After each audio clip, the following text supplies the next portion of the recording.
Hero எப்படி பெர்ஃபெக்டா இருக்கிற பாருங்க. இப்ப பாருங்க சார், திரும்பத்தை காட்டுங்க. சிரிப்பை பாருங்க சாரோட அழகா அட்டை கிளம்புறாப்ல சார். சந்தியா சிவராமனா நாகத்தில் சொல்லியிருக்கீங்க. சந்தியா ராகம்ல சிவராமனா இருக்கேன். அப்படியா? Super sir. அதாவது அண்ணனுக்கு கட்டுப்பட்டு பாசமா இருக்கிற பாச தம்பி சார். நீங்க வந்து அவார்டு சந்தோஷம் சார். உமா பெட்டி ராஜ்குமார் பண்ணுறீங்களா? ஆமா, அதே உமா பெட்டி உலகம் பூரா கொண்டு பெட்டியில. ஆமா சார், வேற லெவல் பெட்டியில சார். ஆமா, சாப்பிட்டு உங்க பேச்சு சொல்லுவாங்க.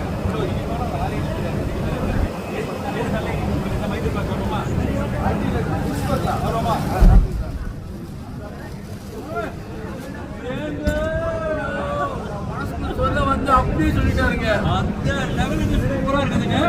நீங்க அடுத்து நடிக்கிறது மட்டும் இல்லாம குமாப்பட்டி ஸ்வீட்ஸ் ஜி தமிழ் வழக்கம்னு ஒன்று போட்டுருக்கலாம். இங்க நான் தாங்க ஃபர்ஸ்ட் ரொம்ப நன்றிங்க. ரொம்ப நன்றிங்க. சொல்லுங்க. சிவராமனா சொல்லுங்க.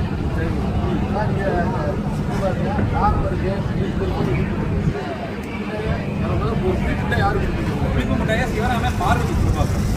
ஆமா, ஏன்னா நம்மளுக்கு ஒரே ஒரு பையன் மட்டும் தான் இருக்கா. அடுத்த ஒரு பொம்பளை பிள்ளை வந்தா நல்லா இருக்கும். மகாலட்சுமி வந்து வைக்கணும். இந்த புளிப்பு முட்டாய் கொடுத்தா என்ன இருக்கும்? மசக்க மசக்க மசக்க. அதனால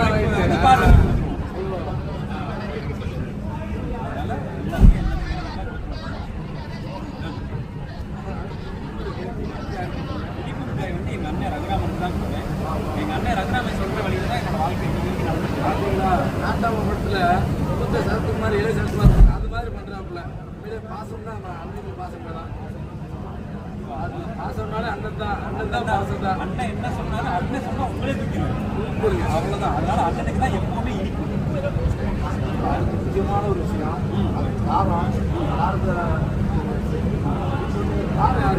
காரை வந்து எங்க குடும்பத்தையே கெடுக்கணும்னு கோணேஸ்வரின்னு ஒரு கேரக்டர் சொல்லிட்டு புவனேஸ்வரியா?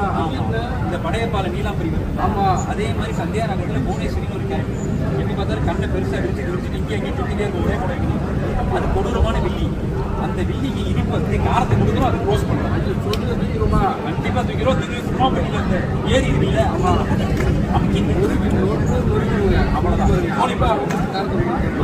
3 பேருக்கு 3 கொடுத்தாச்சு. உங்களுக்கு ஒன்று கொடுக்க போறேன். கேட்கும் போது சந்தோஷமா இருக்குங்க. ஐ லவ் யூங்க. ஐ லவ் யூங்க. சூப்பருங்க.